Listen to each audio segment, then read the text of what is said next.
فقد قال الله تبارك وتعالى في القرآن المجيد وفي فرقانه الحميد. أعوذ بالله من الشيطان الرجيم. بسم الله الرحمن الرحيم. ألا إن أولياء الله لا خوف عليهم ولا هم يحزنون الذين آمنوا وكانوا يتقون لهم البشرى في الحياة الدنيا وفي الآخرة لا تبديل لكلمات الله ذلك هو الفوز العظيم. وعن أبي سعيد الخدري رضي الله تعالى عنه قال قال رسول الله صلى الله عليه وسلم اتقوا فراسة المؤمن فإنه ينظر من نور الله. وقال تبارك وتعالى في شان حبيبه مخبرا وآمرا إن الله وملائكته يصلون على النبي يا أيها الذين آمنوا صلوا عليه وسلموا تسليما. اللهم صل على سيدنا مولانا محمد وعلى آل سيدنا مولانا محمد. والحبيب الذي ترجى شفاعته لكل هول من الأهوال مقتحم. اللهم صل على سيدنا مولانا محمد وعلى آل سيدنا مولانا. يا أهل بيت رسول الله حبكم فرض من الله في القرآن أنزله. اللهم صل على سيدنا مولانا وعلى آل سيدنا مولانا. अमीना की लाल से शम्स कमर शर्मा गए जहूं में पहली फजा मोहम्मद आ गए। अल्लाहुम्मा सल्ले अला सय्यदिना मौलाना मुहम्मद वअला आलिहि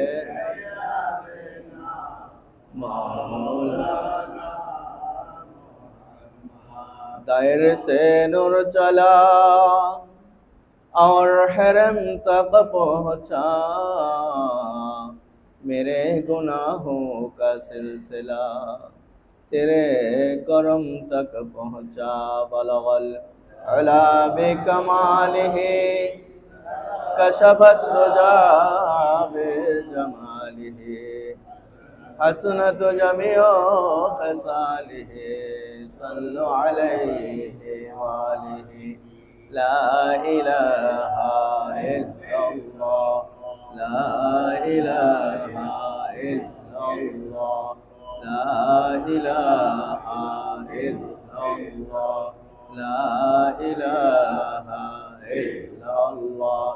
لا إله إلا الله محمد رسول الله صلى الله عليه وسلم।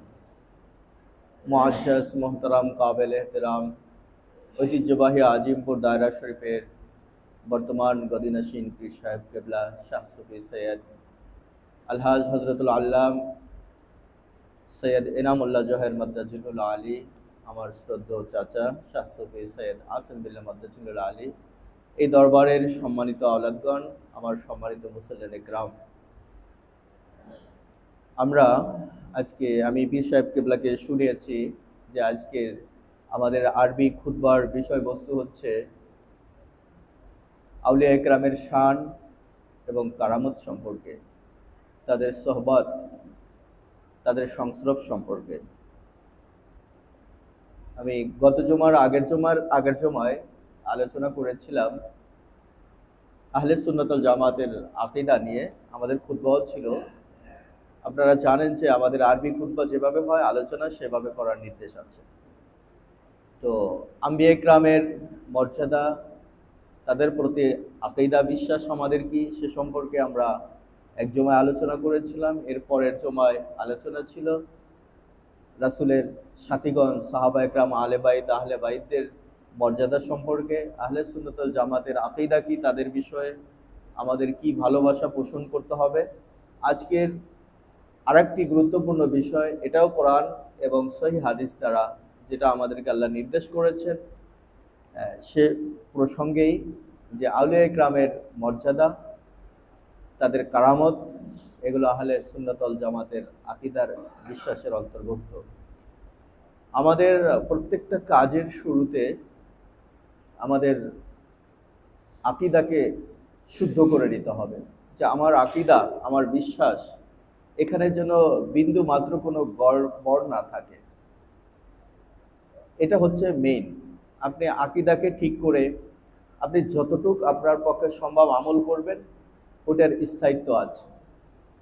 আপনি উপরে উপরে ভাষা একরকম চললেন, এটা আসলে জীবন নয়, এটা আহলে সুন্নাত ওয়াল জামাতের পূর্ণ অনুসারী হওয়ার জন্য যথেষ্ট নয়।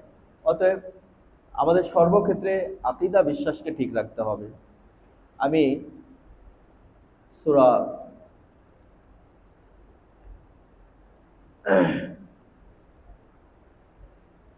আমি কোরআনুল কারীম থেকে যে 3টে আয়াতে কারিমা পাঠ করেছি,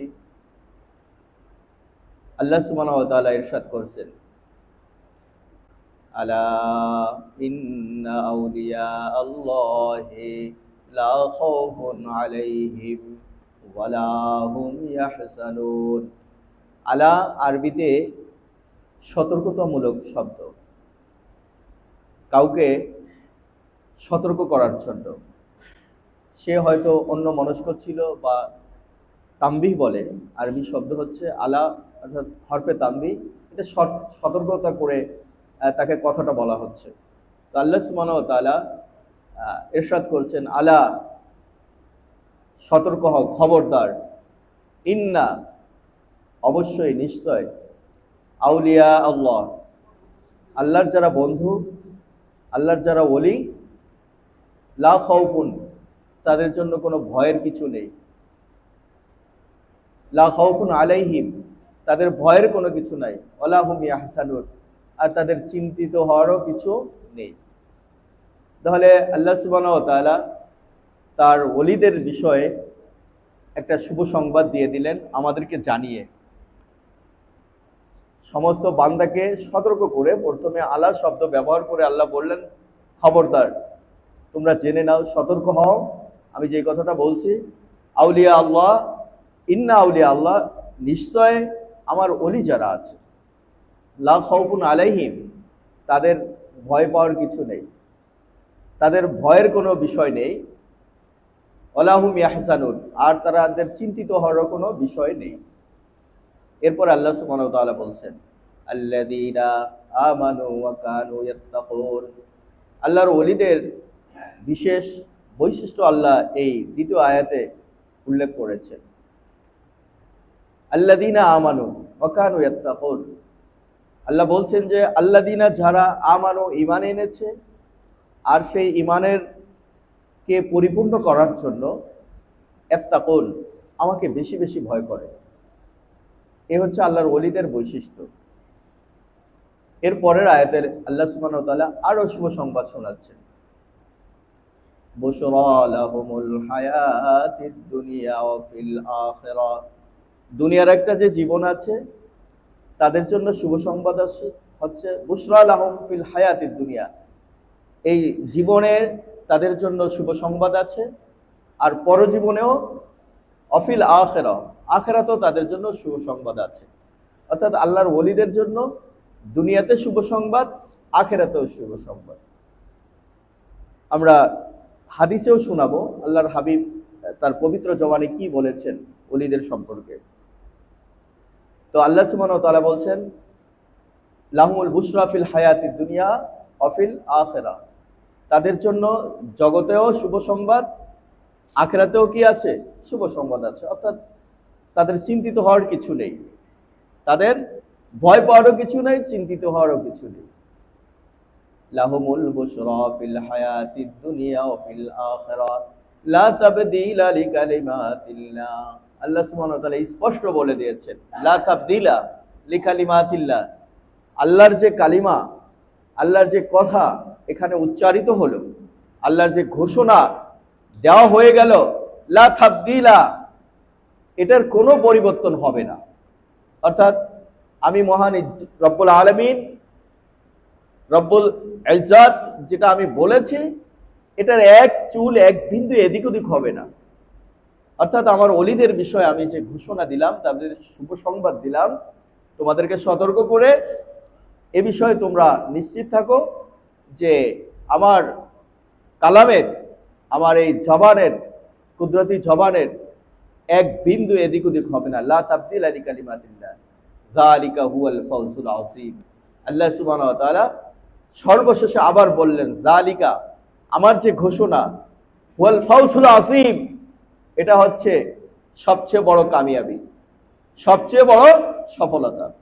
অর্থাৎ একজন ওলি তিনি যে সফল হয়ে যান সে বিষয়ে আল্লাহ সুবহানাহু ওয়া তাআলা এভাবে আমাদেরকে জানাচ্ছেন যে যালিকা হুয়াল ফাওজুল আযীম, এটা হচ্ছে সর্বোচ্চ সফলতা। তো মুহতারাম হাজরিন, আমাদেরকে আসলে এই ভেলায়েতের দরজায় যাওয়ার জন্য চেষ্টা করতে হবে। আমাদেরকে কি করতে হবে? চেষ্টা করতে হবে। চেষ্টা যদি আমরা না করি তাহলে তো আমরা যেতে পারবো না। তবে আমাদের কাজ তো শুরু করতে হবে, আমাদের কাজ শুরু করতে হবে। আমি আরেকটি বুখারীর হাদিস আপনাদের সামনে তেলাওয়াত করেছি। আন আবি সাঈদিন আল খুদরি রাদিয়াল্লাহু তাআলা আনহু, আবু সাঈদ খুদরি রাদিয়াল্লাহু তাআলা আনহু বর্ণনা করেন, ক্বালা রাসূলুল্লাহ সাল্লাল্লাহু আলাইহি ওয়াসাল্লাম, ইত্তাকু ফিরাসাতুল মুমিন, তোমরা মুমিনের যে অন্তর্দৃষ্টি আছে এ সম্পর্কে সজাগ থাকবে। ইত্তাকু, তোমরা খুব সচেতন থাকবে, সজাগ থাকবে। ফিরাসাতুল মুমিনিন, মুমিনের যে অন্তর্দৃষ্টি আছে। ফাইন্নাহু, কেন? ইয়ানজুরু মিন নূরিল্লাহ, তারা এই চর্মচোখে দেখে না, তারা অন্তর দিয়েই আল্লাহ সুবহানাহু ওয়া তাআলার সমস্ত নিয়ামত এবং আল্লাহ সুবহানাহু ওয়া তাআলার যত কল্যাণ আছে তা তারা এই অন্তর চোখ দিয়ে দেখতে পারে। বলুন আলহামদুলিল্লাহ। এখানে ফিরাসাতুল মুমিন, কুরআনুল কারিমে আল্লাহ সুবহানাহু ওয়া তাআলা এক জায়গায় বলেছেন যে আল ফুরকান, অর্থাৎ আল্লাহ সুবহানাহু ওয়া তাআলা যাকে সেই ইলম দান করবেন, যার ভিতরে তার মারিফাতের ইলম দান করবেন, সে ফুরকান পেয়ে যাবে। অর্থাৎ ফুরকান অর্থ হচ্ছে ভালো এবং মন্দ, হক এবং বাতিলের মধ্যে পার্থক্য করার সে ইলমটা সে পেয়ে যাবে। বলুন আলহামদুলিল্লাহ। আল্লাহ সুবহানাহু ওয়া তাআলা যাকে ভেলায়েত দান করেন, যাকে ঈমানের দৌলত দান করেন, সে কি পেয়ে যাবে? ফুরকান পেয়ে যাবে, ফুরকানের অধিকারী হবে। আর এই ফুরকান অর্থ হচ্ছে তাকে আল্লাহ সুবহানাহু ওয়া তাআলা বাতিল থেকে জাহেরকে প্রমাণ করে সেই অন্তর্চক্ষু দিয়ে একেবারে পুরা সত্যটাকে উদ্ঘাটন করতে পারবে। বলুন আলহামদুলিল্লাহ। আমরা জানি যে এলেম দু ধরনের, এলমে দেরায়াত আর এলমে রাবায়াত। আরবি শব্দ বললে আমি আপনাদেরকে বুঝিয়ে বলার চেষ্টা করব। এলমে রাওয়ায়াত হচ্ছে আল্লাহর হাবিব মুহাম্মদুর রাসূলুল্লাহ সাল্লাল্লাহু আলাইহি ওয়াসাল্লামের ওয়ারিস যারা, এলেমের ওয়ারিস, প্রকৃত এলেমের ওয়ারিস যারা, এনারা দু ধরনের হয়ে থাকেন। এলমুর রাওয়ায়াত, আসহাবুর রাওয়ায়াত যাদেরকে বলা হয়, অর্থাৎ তারা হাদিসের বাণীগুলো উম্মতের ঘরে ঘরে পৌঁছে থাকে, এনাদেরকে বলা হয় মুহাদ্দিস। কি বলা হয়? মুহাদ্দিস। আসহাবুর রাওয়ায়া, তারা শুধু আল্লাহর হাবিবের মুখের যে বাণী, পবিত্র বাণী ছিল, এটা মানুষের ঘরে ঘরে কর্ণে কুহরে তারা পৌঁছাবেন। আসহাবুর রাওয়ায়া তারা হচ্ছেন মুহাদ্দিসিন ইকরাম। জগৎ বিখ্যাত মুহাদ্দিস ছিলেন ইমাম বুখারী রহমাতুল্লাহ আলাইহি। এভাবে সাহাবা ইকরাম থেকে শুরু করে তাবেঈন, আইম্মায়ে মুজতাহিদিন, বর্তমান যুগ পর্যন্ত এই আল্লাহর হাবিবের ওয়ারিস, এরা আল্লাহর হাবিবের সেই ইলমে মিরাজকে ধারণ করে আসহাবুর রাওয়ায়া হিসাবে হাদিস বর্ণনা করে যাচ্ছে। আর আরেক ধরনের ওয়ারিস আছে আসহাবুদ দেরায়া, তারা আল্লাহর হাবিবের এই হাদিস নিজের ভিতরে আখজ করে, আয়ত্ত করে, এটার থেকে আমাদেরকে হালাল, হারাম, মাকরু, সুন্নত, যত ধরনের বিধিবিধান আছে এগুলো খুলে খুলে বলেন। কি করেন? এগুলো আমাদেরকে খুলে খুলে বলেন। আসহাবুদ দেরায়া বলা হয় এনাদেরকে। তো মোহতারাম হাজরিন, এর ভিতরে আমরা যেটা জানি যে আমরা যে আলোচনা করি, আমি আজ আপনাদের সামনে যে খুতবা জুমার পূর্ব যে আলোচনা আমি করছি, এটা এক ধরনের এলেম, এটা এক ধরনের প্রচার। এটা হচ্ছে কি? এক ধরনের প্রচার। এই প্রচারের নাম হচ্ছে বয়ানে কালি, অর্থাৎ আমি কথার মাধ্যমে আলোচনা করছি, আমি দ্বীনকে, ইসলামকে আপনাদের মাঝে কথা দিয়ে আলোচনা করছি।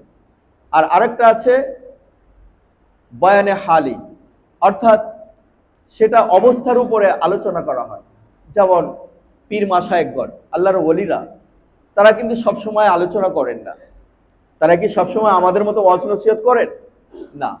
একদল লোক আছে যারা মুখে হাদিস শোনায়, মাসলা মাসাইল শোনায়, দ্বীনের কথা শোনায়, এটা মুখের দ্বারা তারা বয়ান করে।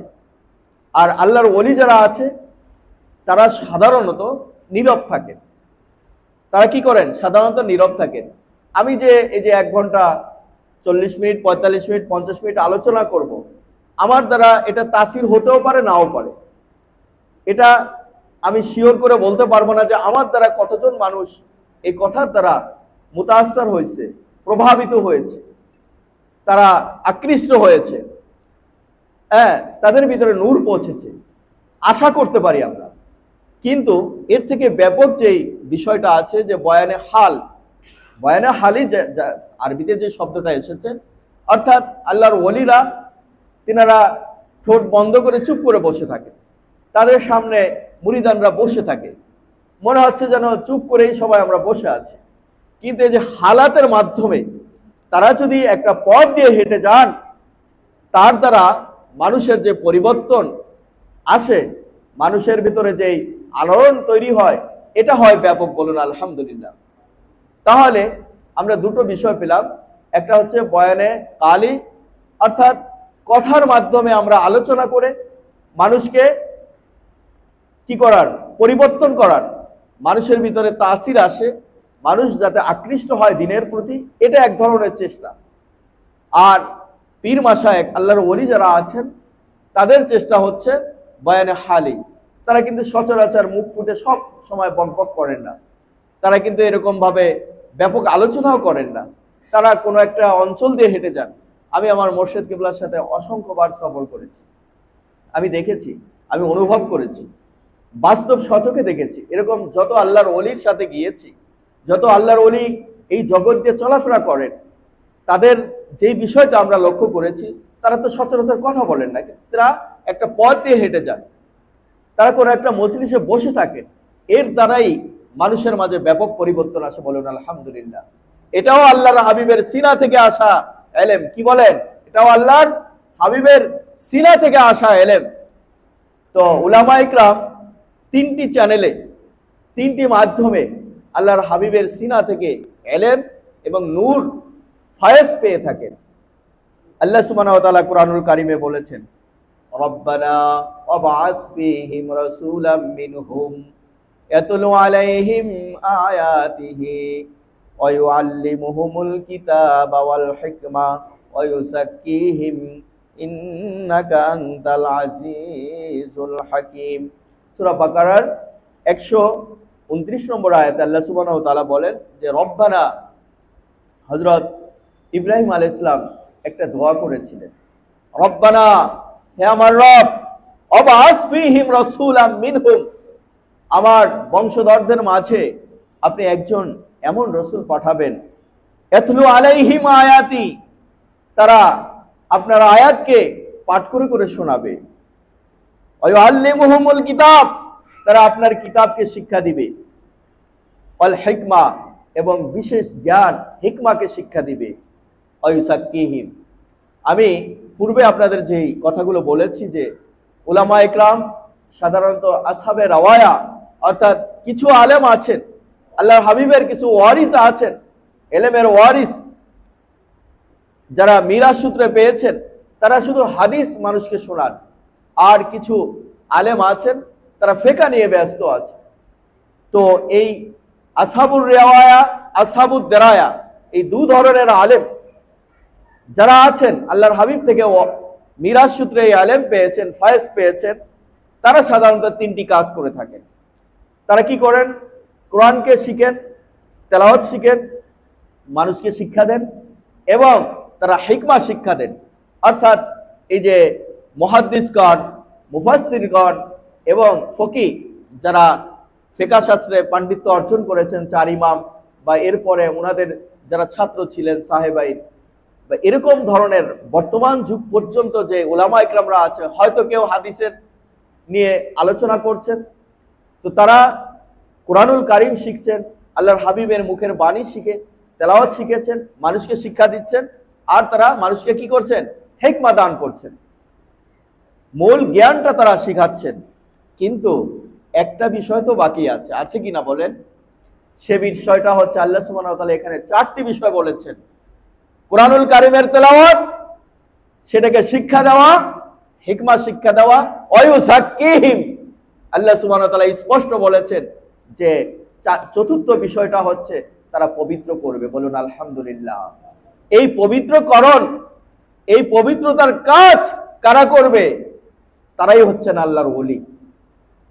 যিনি হাদিস পড়ান, যিনি মুহাদ্দিস, যিনি ফকিহ, যিনি মানুষকে মাসলা মাসাইল বলেন, দ্বীনের কথা বলেন, মানুষকে হিকমা শিক্ষা দেন, তিনি যদি এই কাজটাকে আরো সাথে নিয়ে নেন, ওই সাক্কিহীন পবিত্রকরণের কাজটা যদি তার ভিতরে এসে যায়, তাহলে তিনি হচ্ছেন নূরুন আলা নূর। তিনি চারটি চ্যানেলেই আল্লাহর হাবিবের সিনা থেকে ফয়েজ পেয়েছেন, বলুন আলহামদুলিল্লাহ। তাহলে একজন মুকাম্মাল ওলি হওয়ার জন্য শুধু মুহাদ্দিস হলেই হবে না, শুধু ফকিহ হলেই হবে না, মানুষকে শুধু হিকমা শিক্ষা দিলেই হবে না, ওয়ুসাক্কিহিম, মানুষকে পবিত্র করার কাজটাও তাকে করতে হবে। এটাও আল্লাহর হাবিবের অন্যতম দায়িত্ব। চারটি দায়িত্বের অন্যতম একটা দায়িত্ব হচ্ছে মানুষকে পবিত্র করা। আচ্ছা, পবিত্র করার অর্থটা কি? আমরা অনেকে নামাজ পড়ি, আলহামদুলিল্লাহ, আমরা সবাই নামাজ পড়তে এসেছি, শরিয়াতের যত বিধি বিধান আছে আমরা পালন করার চেষ্টা করি, মাহে রমজানে রোজা রাখি, যাকাত দেওয়ার চেষ্টা করি, হজ যাদের সামর্থ্যবান আমরা হয়েছি হজ করি, আমরা ইসলামের প্রতিটি হুকুম প্রতিপালন করার আমরা আপ্রাণ চেষ্টা করি, শরিয়াতে চলার চেষ্টা আমরা করি। কিন্তু বলেন, অনেকের তো দুঃখজনক এই ঘটনাটা তো আছে, অনেকে দুর্নীতির সাথে জড়িত, অনেকে সুদ, ঘুষ, মিথ্যা কথা, বিভিন্ন গুনাহের সাথে আমরা জড়িত আছি কিনা? আল্লাহ ক্ষমা করেন, আল্লাহ ক্ষমা করে দেন। কিন্তু আমরা ইবাদতও করছি, আল্লাহর হুকুমও পালন করছি, কিন্তু আমার মধ্যে নাপাকিও আছে। আমি একজন নামাজি, আমি অনেক সময় মিথ্যা কথাও বলে, অনেক নামাজি এরকমও আছে যে সে দুর্নীতিতে জড়িত, সে গুনাহে জড়িত। তাহলে এটাই হচ্ছে পবিত্রতা। আপনার ইবাদত তখনই পূর্ণ পবিত্র হবে, আপনার কলব আপনি তখনই পূর্ণ পবিত্র হবেন, আপনি খাঁটি মুমিন তখনই হবেন যখন আপনার এই দোষগুলো এই দূর হয়ে যাবে। এই কাজটা কারা করে থাকেন? আল্লাহর ওলিরা। বলুন আলহামদুলিল্লাহ। ওয়াইসাক্কিহিম, হযরত ইব্রাহিম আলাইহিস সালাম যে দোয়া করেছিলেন যে আমার উম্মতের মাঝে থেকে এমন সন্তান পাঠাবেন, এমন নবী পাঠাবেন যিনি মানুষকে পবিত্র করবে। তো আল্লাহর হাবিবের বিশেষ কাজ ছিল মানুষকে কোরআন শিক্ষা দেওয়ার পাশাপাশি, হিকমা শিক্ষা দেওয়ার পাশাপাশি, শরিয়াতের বিধিবিধান, আল্লাহর হুকুম আহকাম পৌঁছানোর পাশাপাশি অন্যতম দায়িত্ব ছিল কি? মানুষকে ওয়াইসাক্কিহিম, পবিত্রকরণ। এই পবিত্রকরণ থাকতেই হবে। এই পবিত্রকরণ যদি না থাকে তাহলে আর আল্লাহর হাবিবের দায়িত্ব থাকে না। এজন্য আল্লাহর হাবিবের প্রকৃত ওয়ারিস যারা কলবে সেই ফয়েজ পেয়েছে তারা চারটি কাজেই থাকে। আলহামদুলিল্লাহ, আমার মুর্শিদ কিবলার মাঝে আমি চারটিকে পরিপূর্ণ দেখেছি। তিনি মুহাদ্দিসও ছিলেন, তিনি মুফাসসিরও ছিলেন, তিনি ফকিহও ছিলেন, মাসালাও আমাদেরকে বয়ান করতেন। আর ওনার প্রধান বাবা দায়েম পাক থেকে উনি সিলসিলা বংশানুক্রমে যে আমানত তিনি পেয়েছিলেন এই তাজকিয়া নফসের কাজ করা। বলুন আলহামদুলিল্লাহ। এজন্য আমি দেখেছি দমকে দমে কলবে নুরানি হুই, মর্দে হক সে মিলকে হক্কানি হুই। আমরা এসে বসে থাকতাম, এমনও দিন গেছে যে কথাও বলতে পারিনি, বলিও নি ইচ্ছা করে। ওই যে বলেছি যে বয়ানে হাল একটা, বয়ানে কাল একটা। কথার মাধ্যমে আমি আপনাদেরকে আলোচনা শোনাচ্ছি 1 ঘন্টা। এটা আপনারা আলোচনা শুনে মুগ্ধ হচ্ছেন, পরিবর্তন আসতেও পারে, আলহামদুলিল্লাহ, আশা করা যায়। কিন্তু আল্লাহর ওলিরা কোনো সময় বেশি কথা বলেন না, খুব প্রয়োজনীয় 2-1টা কথা বলেন, তারা চুপ করে বসে থাকেন। তাদের দ্বারা কেন পরিবর্তন হয়? এই পরিবর্তনটা হচ্ছে বাস্তব পরিবর্তন, বড় পরিবর্তন। বলুন আলহামদুলিল্লাহ। এজন্য আল্লাহ সুবহানাহু ওয়া তাআলা বলেছেন, ইয়া আইয়ুহাল্লাযীনা আমানুত্তাকুল্লাহ ওয়া কুনু মা'আস সাদিকিন, তোমরা সত্যবাদীদের সাথে সবসময় থাকো। কেন থাকো? কেন থাকবে? আল্লাহ কিন্তু নির্দেশ করেছেন, এটা ফরজ। অকুনো মা'আস সাদিকিন, অবশ্যই তোমরা সত্যবাদীদের সাথে হতে হবে তোমাদের। এটা আল্লাহ ফরজ করে দিয়েছেন না? এখন আমাদেরকে আল্লাহর ওলি যারা আছেন তাদের সাথে থাকতে হবে। সাদেকিন, ভালো মানুষ যারা নামাজি দিনদার, তাদের সাথে চলাফেরা করতে হবে, তাদের সাথে বন্ধুত্ব করতে হবে। আমরা যদি একজন মুমিনের সাথে বন্ধুত্ব করি তার থেকে আমরা সুঘ্রাণ পাবো। একজন খারাপ লোকের সাথে যদি আমরা চলাফেরা করি তার থেকে আমার ভিতরে খারাপই আসবে। হাদিস শরীফে এসেছে যে তোমরা, উদাহরণ হচ্ছে ভালো মানুষ এবং খারাপ মানুষের উদাহরণ হচ্ছে যে একজন লোক যে কর্মকারের দোকানে গিয়ে বসেছে, তাহলে সে কি পাবে? তার কাপড়ে ধোঁয়ার গন্ধ আসবে। আল্লাহ না করুক, এরকম আমি দেখেছি। অন্ততপক্ষে বিড়িওয়ালাদের কাছে থাকলে বিড়ির ধোঁয়াতে জামা নষ্ট হয়ে যায়। বাসায় আসলে এরকম হয়েছে, কখনো দুর্ভাগ্যবশত হয়ে যায়। একজন কামারের কাছে গেলে ধোঁয়ার গন্ধে আপনার জামা নষ্ট হয়ে যায়। আর একজন আতরওয়ালার কাছ দিয়ে হাঁটে গেলে যদি আতর একটু লাগানো হয় সুঘ্রাণ তো পাইলেন, না হলে ওই সময়টা আপনি তার থেকে যতক্ষণ আপনি ওখান থেকে আপনি পথ চলছেন আপনার নাকে সুঘ্রাণ আসছে। তো আল্লাহর হাবিব তো স্পষ্ট বলেই দিলেন যে আতরওয়ালার কাছ দিয়ে গেলে সুঘ্রাণ পাবে, তার সোহবত এখতিয়ার করলে তোমার শরীর মোহিত হবে ঘ্রাণে। আর যদি তুমি একটা গন্ধওয়াল কাছ দিয়ে যাও, দুর্গন্ধযুক্ত লোকের কাছ দিয়ে যাও, তোমার গায়ে কিন্তু দুর্গন্ধ মাখাবে। অতএব আমরা এখন আমাদের অন্তরে, আমাদের চরিত্রে আমরা কি মাখাবো সেটা অবশ্যই আমরা নির্ধারণ করে নিব, আমরা বুঝে নিব। আল্লাহর হাবিব তো স্পষ্ট বলে দিলেন। মহতারাম হাজিরিন, আসলে আল্লাহর ওলিদের নজর এটা খুব বড় জিনিস। তাদের সহবত, তাদের সাথে সময় ব্যয় করা, বসে থাকা। আগে তো ছিল আমরা খানকা, হুজরা বলা হয়। হুজরা কেন, খানকা কেন? এখানে যতক্ষণ আল্লাহর ওলিরা বসে থাকেন, আল্লাহর জিকিরে থাকেন, তারা আল্লাহর ধ্যানে থাকেন, এটা তারা তাদের একটা হুজরা খানকা একটা বানায় নিছে যে এটা সীমাবদ্ধ, যে এখানে থেকেই সে কি করবে, আল্লাহর ধ্যান ও খেয়াল করবে। এজন্য আমরা যদি ইমানের পরিপূর্ণতা পেতে চাই, ইমানকে পরিপূর্ণ করতে চাই, অবশ্যই আমাদেরকে কি করতে হবে, আল্লাহ ওয়ালাদের সাথী হতে হবে, ভালো মানুষের সাথী হতে হবে। জীবনে যতদিন আমি বেঁচে থাকবো ততদিন আমি ভালো মানুষের সাথে সংস্রবে থাকবো, তাহলে আমার জীবনটা ভালো কাটবে। দেখেন এখন বিভিন্ন ধরনের ফিতনা, মানুষ আপনাকে বিভিন্নভাবে বিভিন্ন মতাদর্শে নিয়ে যাবে। আমাদের দেশে রাজনৈতিক আলোচনা আমি করি না, করছিও না। আমাদের দেশে কমিউনিস্ট আছে না, যারা আল্লাহকে মানে না, আছে কি না? সেই মতাদর্শের লোকও তো আছে, এমন লোক আপনি খুঁজে পাবেন না, এমন লোকও তো আছে। তারপরে আমাদের দেশে মুহাদ্দিস আলেমরা হাফেজরা আছে না, আছে। তো আপনি একজন আলেমের কাছে গেলে, একজন আল্লাহর ওলির কাছে গেলে, আল্লাহর ওলির কাছে গেলে আপনাকে কি বলবে?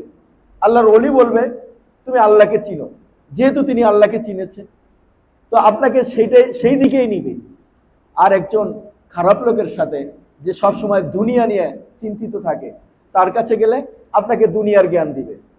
আরে আমার দুনিয়া প্রয়োজন আছে, তবে এটা প্রয়োজন নেই যে আমার দুনিয়া সবটুকুই লাগবে, আমার দুনিয়া কিছু সময়ের জন্য লাগবে। আমার দুনিয়ার চিন্তা, দুনিয়াকে ডেভেলপ করার জন্য, আমার সংসারকে খুব স্বাচ্ছন্দ্যময় করার জন্য আমার লাগবে, কিন্তু আমার কি পুরোটা সময় আমার ওখানে লাগবে না। আমার যতটুকু সময় ততটুকু আমি দিব, হালাল ভাবে দিব, কিন্তু অন্য সময়টা আমাকে ইবাদতে নিয়ে যেতে হবে। বলুন আলহামদুলিল্লাহ। মোহতারাম হাজিরিন, যে কথা বলতেছিলাম যে আল্লাহর ওলিদের নজর এটা খুব বড় জিনিস। আমি একটা ঘটনা পেলাম কিতাবে, গাউসে পাক রহমতুল্লাহ আলাইহির কাছে 30 বছর একজন দরবেশ ছিলেন। দরবেশের কাজ আর কিছু ছিল না, যত মেহমান আসতেন সবাইকে হাত ধোয়া দিতেন, পা ধোয়া দিতেন, এটা হচ্ছে তার কাজ। তার একটা লোটা ছিল, পানির বর্তন ছিল। গাউসে পাকের দরবারে তিনি 30 বছর এই কাজটা করেছেন। তার কাজ একটাই, যত মেহমান আসবে আগন্তুকদেরকে তিনি হাত ধোয়াবেন, পা ধোয়াবেন, এটাই তার কাজ ছিল। এটাই সে সবার কাছে মশহুর হয়ে যায়। তিনি 30 বছরে দেখেন যে মানুষ আসার পরে কতজন বড় বড় অলি হইয়া গাউস কুতুব হয়ে হয়ে চলে গেছে, গাউসে পাকের কাছে আসছে।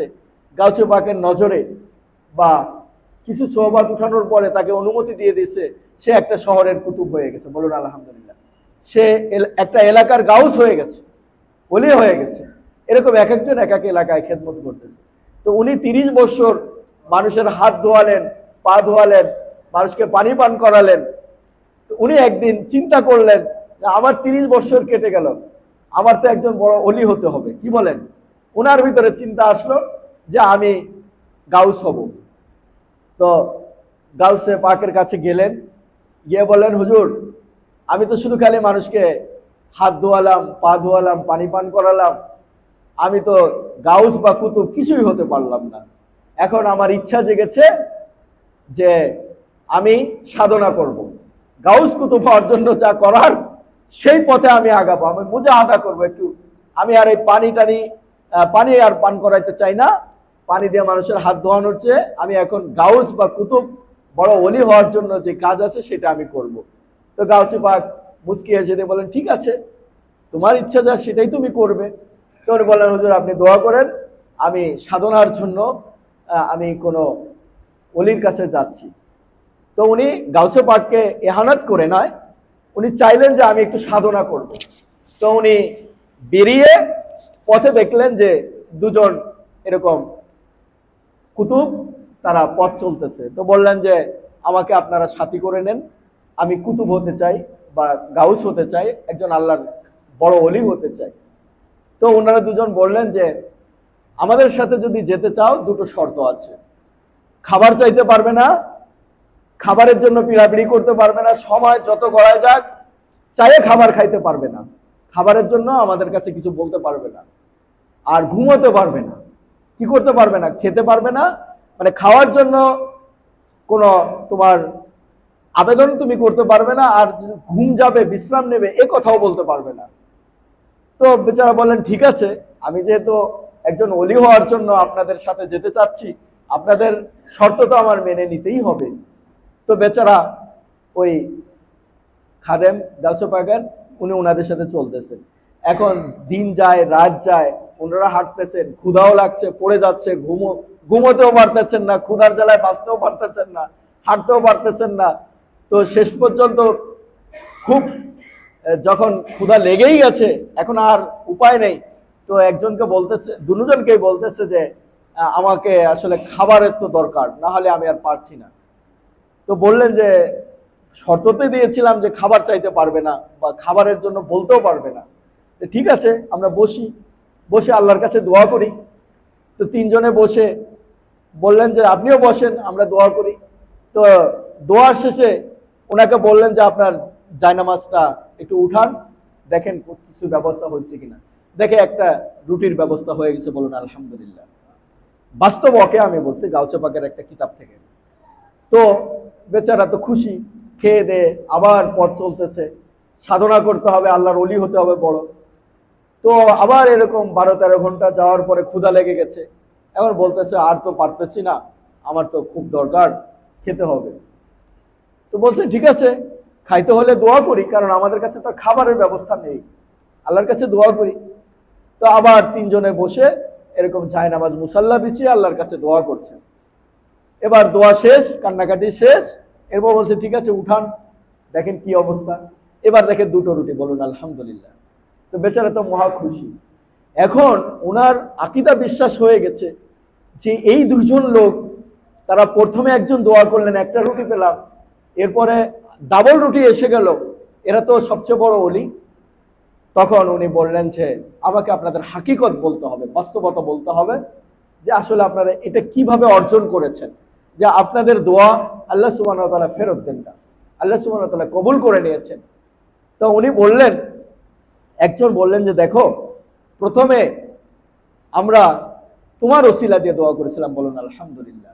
তোমাকে আমরা চিনি, আমরা গাউসে পাকের দরবারে যতবার গিয়েছি তোমাকে দেখেছি, তুমি সমস্ত মানুষকে হাত ধুয়েছো, পা ধুয়েছো, অজুর পানি দিয়েছো, তুমি পানি পান করিয়েছো। তোমার ওসিলা দিয়ে প্রথমে আল্লাহর কাছে দোয়া করেছিলাম যে আল্লাহ সুবহানাহু ওয়া তাআলা যেন কি করেন, তোমার ওসিলায় আমাদেরকে খাবারের ব্যবস্থা করে দেন। এরপরে দ্বিতীয়বার গাউসে পাকের ওসিলা দিয়ে দোয়া করেছি, বলুন আলহামদুলিল্লাহ। তো এরপরে ওই বেচারার হুঁশ আসলো যে আমার ওসিলা দিয়ে দোয়া করে। তো আসলে বেচারা তো বুঝতে পারেনি যে গাউসে পাকের দরবারে 30 বছর থেকে সে যে মানুষকে পানি পান করিয়েছে, হাত ধুয়েছে, এটা যে সেই দরবারে এই খেদমতটা করায়, তার মর্তবা আল্লাহ কত বড় বানিয়ে দিয়েছেন, তার তো আর ওই বুঝ আসেনি। সে ভাবছিল যে বড় ওলি হবে। এই জন্য আসলে আমরা যা দেখেছি যে একজন ওলির দরবারে যখন মানুষ সময় দিয়েছে, সে কামিয়াব হয়ে গেছে, বলুন আলহামদুলিল্লাহ। সে কাজের মানুষ হয়ে গেছে, অকম্য নয়, সে কিছু না কিছু হাসিল করেছে। এই জন্য আল্লাহর ওলিদের সোহবত অর্জন ছাড়া আপনি মনে করেন না বাইরে থাকলে কিছু পাবেন। হ্যাঁ, নামাজ পড়ে বেঁচে যেতে পারবেন, কিন্তু বড় অর্জন হতে হলে কি করতে হবে? আল্লাহর ওলি ভালো মানুষের সোহবতে থাকতে হবে। মোহতারাম হাজিরিন, আমরা আর 2টো হাদিস পড়েই ইনশাআল্লাহ আলোচনা শেষ করব।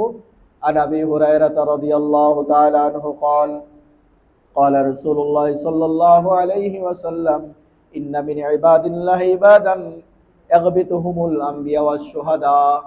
আল্লাহর হাবিব মুহাম্মদুর রাসূলুল্লাহ সাল্লাল্লাহু আলাইহি ওয়াসাল্লাম তার পবিত্র জবানে বলেন যে কিছু সংখ্যক মানুষ আছে যারা নবীও নন, যারা শহীদও নন, কিন্তু ময়দানে মাহশারে তাদের অবস্থা, তাদের মর্যাদা, তাদের সম্মান, তাদের স্ট্যাটাস দেখে নবীরা পর্যন্ত কি করবে? ঈর্ষান্বিত হয়ে যাবেন যে এত বড় মর্যাদা পেল, যদিও তারা নবী নন, শহীদ নন। তখন সাহাবা ইকরাম বললেন, এই কথা শুনে আগ্রহ জাগলো, কিলা মান হুয়া মানহুম ইয়া রাসূলুল্লাহ লাআল্লানা নুহিব্বুহুম। এমন কোন ব্যক্তি আছেন, কারা, যাদের সম্মান মর্যাদা এত বুলন্দ, এত সুউচ্চে যে নবীরা পর্যন্ত ঈর্ষান্বিত হয়ে যাবে ময়দানে মাশরে তাদের অবস্থা দেখে, মর্যাদা দেখে। তারা কারা? আমরা তাদেরকে ভালোবাসতে চাই। আল্লাহর হাবিব বললেন, ক্বালা হুম কওমুন তাহাব্বুনা ফিল্লাহ মিন গায়রি আমওয়ালিন ওয়ালা আনসাবিন। তারা এমন মানুষ, দুনিয়াকে তারা বিসর্জন দিয়েছে, দুনিয়ার জন্য নয়, আল্লাহর ভালোবাসায় একে অপরের সাথে মিলিত হয়েছে। বলুন আলহামদুলিল্লাহ। এই যে আমরা আল্লাহর ওলির কাছে আসতাম, এখনো আসি। আল্লাহর ওলি চলে গেছেন, কিন্তু তার নায়েব তো তিনি রেখে গেছেন না? বাবা দায়েম পাক সেই 240 বছর আগে, 44 বছর আগে চলে গেছেন, তার নায়েব তো তিনি রেখে গিয়েছিলেন। এভাবে ইনশাআল্লাহ কিয়ামত পর্যন্ত আজিমপুর দায়রা শরীফ থাকবে। এরকম হক দরবারগুলোকে আল্লাহ বাঁচিয়ে রাখবেন। কেন? আল্লাহ সুবহানাহু ওয়া তাআলার ঘোষণা আছে, আকুনু মা'আস সাদিকিন, তোমরা সত্যবাদীদের সাথে থাকবে। সত্যবাদীকে আল্লাহ না রাখলে আল্লাহ এই কথা বলতেন না, ঠিক কিনা বলেন? সত্যবাদীরা কিয়ামত পর্যন্ত যুগে যুগে আল্লাহর ওলিরা থাকবেন বলেই আল্লাহ সুবহানাহু ওয়া তাআলা আমাদেরকে নির্দেশ করেছেন যে তোমরা তাদের কাছে যাবে, তাদের সংস্রব এখতিয়ার করবে। বলুন আলহামদুলিল্লাহ। উজুহুম নূরুন, আল্লাহর হাবিব বলেন ওই সমস্ত ব্যক্তিদের, ওই সমস্ত আল্লাহর ওলিদের, ইমানদারদের উজুহুম, তাদের চেহারা এমন নূরে আলোয় আলোকিত হবে, মাশাবিরুহুম ফিন নূর, তারা নূরের মেম্বারে বসা থাকবে এবং তাদের চেহারা নূর দ্বারা চমকাইতে থাকবে, সেদিকে দৃষ্টি দেওয়াই কঠিন হয়ে যাবে। বলুন আলহামদুলিল্লাহ। এমন নুরানি চেহারা যাতে আমাদের হয়, আমরা যে যেই পেশায় আছি সেখান থেকে একজন ওলি হতে পারি কিনা? একজন কৃষক, একজন রিক্সা চালকও আল্লাহর ওলি হতে পারে, যদি সে সেই দিকে যেতে চায়। কি করতে হবে সেটা পরের হাদিসে আসছে। সুম্মা করা, এরপরে আল্লাহর হাবিব বললেন, লা ইয়াখাফুনা ইযা খাফান নাস, মানুষ যখন ভীত সন্ত্রস্ত থাকবে, মানুষের অবস্থা যখন বেগতিক হয়ে যাবে, পেরেশান থাকবে, তারা কোনো পেরেশানি তাদের মাঝে থাকবে না। বলুন আলহামদুলিল্লাহ। আল্লাহ সুবহানাহু ওয়া তাআলা যে কুরআনুল কারীমে বলেছেন যে তাদের কোনো ভয় থাকবে না, পেরেশানি থাকবে না, তারা চিন্তিত হবে না। আল্লাহর হাবিবও তার পবিত্র জবানে বললেন, ওয়ালা ইয়াহজানুন, তারা কি হবে না? পেরেশানি হবে, চিন্তিত হবে না। ইজা হাজানান নাস, সুম্মা করা, এরপর আল্লাহর হাবিব বললেন, আলা ইন্না আউলিয়া আল্লাহি লা খাউফুন আলাইহিম ওয়া লা হুম ইয়াহজানুন। এই আয়াতে কারিমা পাঠ করলেন। আন আবি হুরায়রা রাদিয়াল্লাহু তাআলা আনহু قال قال رسول الله صلى الله عليه وسلم ان الله تعالى قال من عاد لي وليا فقد آذنته بالحرب। আল্লাহ সুবহানাহু ওয়া তাআলা পক্ষ থেকে আল্লাহর হাবিব একটা ঘোষণা দিয়েছে, সেটা হলো যারা জগৎকে ভালো দেখানোর জন্য এসেছে, আরে শয়তানেই তো ভরপুর, গাদ্দার, নেমখারাপ, কাফের, বেঈমান, মুশরিক, যারা আল্লাহর কি খায়?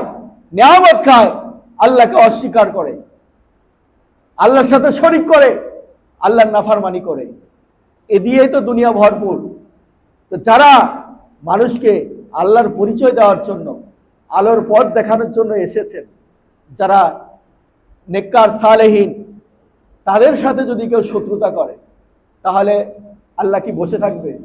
আল্লাহর হাবিব কথা বলছেন যে ফাকাত আযানতুহু বিল হক, আল্লাহ সুবহানাহু ওয়া তাআলা ঘোষণা দিয়ে দেন আমি যুদ্ধ করব। কুরআনুল কারীমে আল্লাহ দুই শ্রেণীর লোকের সাথে, কুরআনুল কারীমে আল্লাহ এক শ্রেণীর লোকের সাথে যুদ্ধের ঘোষণা দিয়েছেন, আর আল্লাহর হাবিব ঘোষণা দিয়েছেন আরেক শ্রেণীর মানুষের জন্য, যারা সুদের সাথে ব্যাপকভাবে জড়িত। আল্লাহ সুবহানাহু ওয়া তাআলা তাদের বিরুদ্ধে যুদ্ধ ঘোষণা করেছেন, সেটা আমরা পরে করব আলোচনা। আর আল্লাহর হাবিব বললেন যে যারা সালেহীন, নেককার, ওলি, যারা মানুষকে সৎ পথ দেখায়, তাদের বিরোধিতা যারা করে, আল্লাহ সুবহানাহু ওয়া তাআলা আমাকে বলেছেন যে আল্লাহ তাদের বিরুদ্ধে যুদ্ধ ঘোষণা করবেন। নাউযুবিল্লাহ। তাহলে কত ভয়াবহ আল্লাহ সুবহানাহু ওয়া তাআলা আমাদেরকে পানা দিক। এই জন্য কোন একজন মুমিনের সাথে আপনি শত্রুতাই করতে পারবেন না। ওলি তো দূরে থাক, সাধারণ একজন ইমানদার মুমিন যে নামাজ পড়ে, তাকে আপনি তিরস্কার করে তার ক্ষতি করতে পারবেন না, তার সাথে শত্রুতা পোষণ করতে পারবেন না, তার সাথে আদবের সাথে চলতে হবে, তাকে সম্মান করতে হবে। এটাই আল্লাহ সুবহানাহু ওয়া তাআলা কুরআনুল কারীম এবং তার হাবিব আমাদেরকে তার হাদিসের মাধ্যমে জানিয়েছেন। খবরদার কোনো মুমিনের সাথে অসৎ ব্যবহার করবেন না, কষ্ট দিবেন না। আর আল্লাহর ওলিদের সাথে তো নয়। এরপরে অমা তাকাররাবা ইলাইয়া, এখন আসেন আমরা যে ওলিদের আলোচনা করলাম, তো ওলি হতে গেলে তো আমাদের কিছু কাজ করতে হবে। আল্লাহর হাবিব কিভাবে বলেছেন সেই কথাগুলো শুনি। অমা তাকাররাবা ইলাইয়া আবদি বিশাইইন আহাব্বা ইলাইয়া মিম্মান ইফতারাজা আল্লাহু আলাইহি। আল্লাহ সুবহানাহু ওয়া তাআলা আমাদের ম্যান্ডেটরি কিছু কি দিয়েছেন, ডিউটি দিয়েছেন। 5 ওয়াক্ত নামাজ এটা ম্যান্ডেটরি, করতেই হবে। কি বল, মাহে রমজানের রোজা রাখতেই হবে, যাকাত ফরজ হলে দিতেই হবে, হজ ফরজ হলে যেতেই হবে, হজের সামর্থ্যবান হলে যেতেই হবে। এগুলো ম্যান্ডেটরি ডিউটি, অজীব আমল করতেই হবে। তো এগুলোর পাশাপাশি ওলি হওয়ার জন্য একটা বড় কি আছে, ওভার ডিউটি আছে। এই ওভার ডিউটির নাম হচ্ছে কি, নফল। বলুন আলহামদুলিল্লাহ। পীর সাহেব আসতে সময় বলতেছিলেন যে আমি কিছু করি আর না করি, ফরজ ওয়াজিব সুন্নাত এগুলো ঠিকমতো পালন করব, আর নফল নিয়েই আমি থাকবো। তাহলে উনি দুটো কথাই বলে দিয়েছেন যে আমি আল্লাহর ওলি হতে হলে আমাকে ফরজ ওয়াজিব সুন্নাহ এগুলো আমাকে পালন করতে হবে, আর নফলও আমি যতটুকু আমি পালন করব ততটুকু আমার দারজাত হাসিল হবে। বলুন আলহামদুলিল্লাহ। ওমা তাকাররাবা ইলাইয়া আবদি মিন শাইইন আহাব্বা ইলাইয়া মিম্মা ইফতারাজা লাহু আলাইহি ওয়া লা ইয়াসালু আবদি ইয়াতাকাররাবা ইলাইয়া বিন নওয়াফিল হাত্তা আহিব্বাহু। আল্লাহ সুবহানাহু ওয়া তাআলা ওই বান্দাকে তখনই বেশি ভালোবাসতে থাকেন যখন নাকি ওভার ডিউটি করে। আমার যখন ডিউটির বাইরে আমি কিছু কাজ করব, ওটা তো আল্লাহ আমার জন্য ফরজ করেননি, করেছেন। তাহাজ্জুদ আমার জন্য ফরজ নয়, আমার জন্য বিভিন্ন সুন্নাত নামাজের পরে যে নফলগুলো আছে ফরজ নয়, কিন্তু আমি কি করলাম, এটা করলাম। 4 রাকাত আওয়াবিন পড়লাম, আমি 4 রাকাত ইশরাক পড়লাম, এগুলো পড়লাম, চাশতের নামাজ পড়লাম, 4 রাকাত আমি কম করে হলেও আমি তাহাজ্জুদ পড়লাম। তাহলে এই যে ওভার ডিউটি আমি করলাম, এতেই আল্লাহ সুবহানাহু ওয়া তাআলা বেশি খুশি হন। হাত্তা আহবাবতুহু, আল্লাহ এর দ্বারা কি করে নেন, ওই বান্দাকে ভালোবেসে ফেলেন। যে বান্দা আমার ম্যান্ডেটরি ডিউটি যেটা ছিল এর অতিরিক্ত সে ওভার ডিউটিও করতেছে, তাহলে সে আমাকে কত ভালোবাসে। বলুন আলহামদুলিল্লাহ।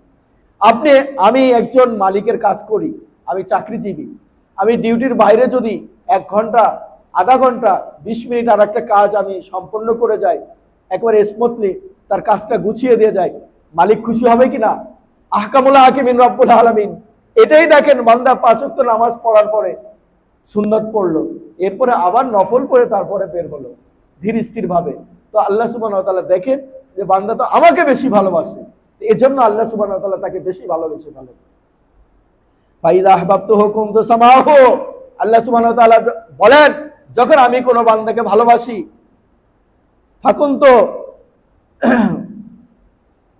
কুনতু সামাহু, আমি তার কি হয়ে যাই, শ্রবণ শক্তি হয়ে যায়। অর্থাৎ সে যেটা শুনতে পায় সে আমার মাধ্যমে শুনতে পায়। বলুন আলহামদুলিল্লাহ। তার শোনাটা আসে কি, আমার মাধ্যমে। অর্থাৎ আমি তাকে এমন নূর দান করি, সে কান দিয়ে আমার গায়েবী আওয়াজগুলো শুনতে থাকে। বলুন আলহামদুলিল্লাহ। আমার গায়েবী যে ইলম আছে, আমার ঘোষণাগুলো আছে, তার কান দিয়ে সে আমার নিদর্শন দেখতে পাবে। সে এমন ওলি হয়ে যায়, নফল পড়তে পড়তে তার কান, সে চোখ বন্ধ করে থাকে, তার কানে আওয়াজ আসতে থাকে আল্লাহর মহত্বের, আল্লাহর বিভিন্ন কুদরতের, আল্লাহর বড়ত্বের এই আওয়াজগুলো তার কান দিয়ে, কুদরতি কান দিয়ে আসতে থাকে। বলুন আলহামদুলিল্লাহ। অবাসারতুহুল্লাযী ইয়াবসুরুহু, সে চোখ বন্ধ করে থাকে, কিন্তু যখন সে চোখ বন্ধ করে তার চোখ প্রথম আসমান থেকে দ্বিতীয় আসমান যেতে যেতে আরশে মুআল্লার লা মাকাম পর্যন্ত পৌঁছে যায়। বলুন আলহামদুলিল্লাহ। আমার সমস্ত গায়েবী নূর এবং আমার নিয়ামত, আমার বসিয়ত সব কিছু সে খোলা আকাশে দেখতে পায়। বলুন আলহামদুলিল্লাহ। এজন্য এই কান, এই চোখ, এরপরে আল্লাহ বলেছেন ওয়াদাহুল্লাতি ইয়াবতিশু বিহি, সে যে জিনিসই ধরতে চায় সে আল্লাহর মহাকুদরত ধরে ফেলে। বলুন আলহামদুলিল্লাহ। তার ধরাটা হয় আল্লাহর কুদরত, সে সব কিছু বাতিনি জিনিসগুলো হাত দিয়ে স্পর্শ করতে পারে, তার হাতের নাগালে সে পেয়ে যায়। সে যেদিকে চলে আমার মারফাতের দিকে চলে। বলুন আলহামদুলিল্লাহ। তার পা আমার কুদরতের পা হয়ে যায়, বলুন আলহামদুলিল্লাহ। তো মহতারাম হাজিরিন, আমাদের নফল ছাড়া উপায় নেই, আমাদের কিছু কিছু নফল আমল করতে হবে। সাপ্তাহিক যে এখানে মাহফিল হয়, এখানে আপনারা আসেন কষ্ট করে, যাদের কাছাকাছি আছে চেষ্টা করেন এসে আপনার এই আমলের সাথে জুড়েন। আল্লাহ সুবহানাহু ওয়া তাআলা এর বদৌলতে আল্লাহর ওলিদের দরবারে আস্তে আস্তে আমাদেরকে আল্লাহর ওলি বানায় দিবেন, আমাদের কলবটাকে নুরানি বানায় দিবেন। আল্লাহ সুবহানাহু ওয়া তাআলা যেন আমাদেরকে সমস্ত গুনাহ খাতা পবিত্র করে আমাদের কলবকে নুরানি করেন, এবং আল্লাহর ওলিদের ওসিলায় এবং আল্লাহর হাবিবের যেন সেই নূর আমরা কিছু হলেও আমাদের কলবে ধারণ করতে পারে। আল্লাহ তৌফিক দান করুন। আমা আলাইনা ইল্লাল বালাগ। আমরা 4 রাকাত কাবলাল জুমা পড়ে নেব। সুফি সৈয়দ মাজারুল আকলাকিতুল্লাহ সানি রহমাতুল্লাহ আলাইহি ইসালে সওয়াবের মাহফিল এবং গিয়ারবি শরীফ আছে। প্রতি বৃহস্পতিবারে আপনারা জানেন যে এখানে সাপ্তাহিক আমলে সালার মাহফিল হয়, ওই দিনই এই সময়টা পড়েছে। ইনশাআল্লাহ আমরা উপস্থিত হলে এই নিয়ামত উপভোগ করতে পারবো।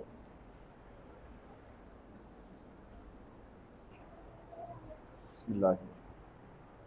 আলহামদুলিল্লাহিল কারীমিল মান্নান দাইমিল ফজলি ওয়াল ইহসান আহমাদুহু সুবহানাহু ওয়া আশকুরুহু আলা জাযীলিল আতা ওয়া সাবিগিল আনআম ওয়া আশহাদু আন লা ইলাহা ইল্লাল্লাহু ওয়াহদাহু লা শারীকা লাহুল ওয়াহিদুল কাহ্হার ওয়া আশহাদু আন্না সাইয়্যিদানা মুহাম্মাদান আবদুহু ওয়া রাসূলুহুল মুস্তাফাল মুখতার সাল্লাল্লাহু আলাইহি ওয়া সাল্লাম আলা আলিহি আতহার ওয়া আসহাবিহিল আখিয়ার والتابعين ومن تبعهم بإحسان ما اختلف الليل والنهار أما بعد أيها الحاضرون سلام الله عليكم ورحمته وبركاته يا أيها الذين آمنوا اتقوا الله وكونوا مع الصادقين وقال جل وعلا يا أيها الذين آمنوا أطيعوا الله وأطيعوا الرسول وأولي الأمر منكم أيها المسلمون إن للإنسان شأنا ليس لسائر المخلوقات فقد اختص الله من بين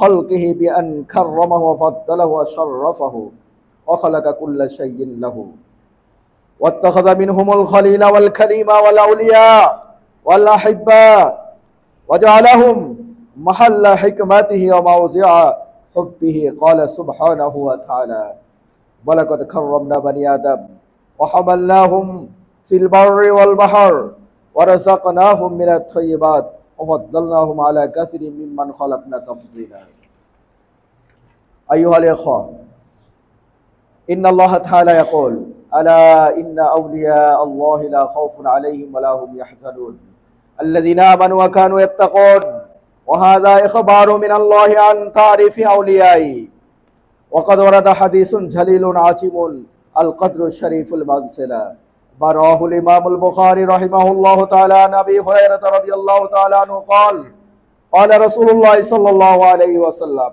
إن الله تعالى قال من عاد لي وليا فقد آذنته بالحرب وما تقرب إلي عبدي بشيء أحب إلي مما افترضته عليه ولا يزال عبدي يتقرب إلي بالنوافل حتى أحبه فإذا أحببته كنت سمعه الذي يسمع به وبصره الذي يبصر به ويده التي يبطش بها ورجله التي يمشي بها ولئن سألتني لأعطينه ولئن استعاذني لأعوذنه وعن أبي هريرة رضي الله تعالى عنه قال قال رسول الله صلى الله عليه وسلم إن من عباد الله عبادا يغبطهم الأنبياء والشهداء قيل من هم يا رسول الله لعلنا نحبهم قال هم قوم تحابوا في الله من غير أموال ولا أنساب وجوههم نور على منابر من نور لا يخافون إذا خاف الناس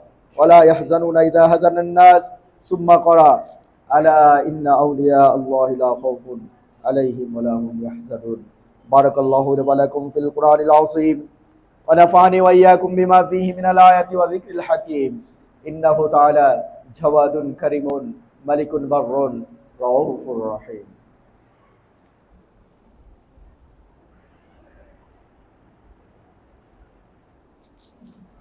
إن الحمد لله نحمده ونستعينه ونستغفره ونؤمن به ونتوكل عليه ونعوذ بالله من شرور أنفسنا ومن سيئات أعمالنا من يهد الله فلا مضل له ومن يضلله فلن تجد له وليا مرشدا صلى الله تعالى عليه وعلى آله وصحبه وبارك وسلم تسليما كثيرا كثيرا أما بعد عباد الله إني أوصيكم بتقوى الله والمواظبة على ذكر الله ألا خير الكلام كلام الله وأحسن الهدي هدي محمد صلى الله عليه وسلم وشر الأمور محدثاتها وكل محدثة بدعة وكل بدعة ضلالة من يطع الله ورسوله فقد رشد ومن يعص الله ورسوله فقد غوى ربنا اغفر لنا ولإخواننا الذين سبقونا بالإيمان ولا تجعل في قلوبنا غلا للذين آمنوا ربنا إنك رؤوف رحيم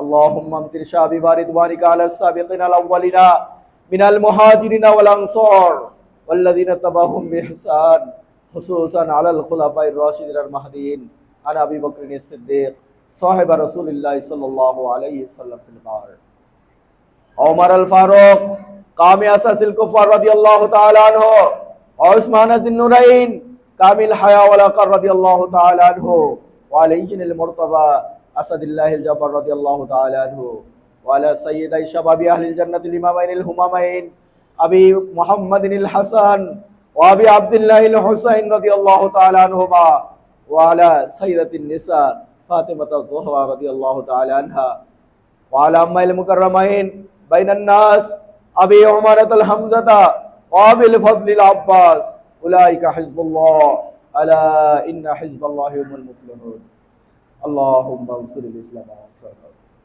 وأذل الشرك والشرك اللهم وفقنا اللهم وفقنا اللهم وفقنا لما تحب وترضى واجعل آخرتنا خيرا من الأولى اللهم انصر من نصر دين محمد صلى الله عليه وسلم وجعلنا منهم اخذل من خذل دين محمد صلى الله عليه وسلم ولا تجعلنا منهم عباد الله رحمكم الله إن الله يأمركم بالعدل والإحسان وإيتاء ذي القربى وينهى عن الفحشاء والمنكر والبغي يعظكم لعلكم تذكرون اذكروا الله العلي العظيم ولذكر الله تعالى وأعلى وعز وجل وأتم وأعجم وهم وأكبر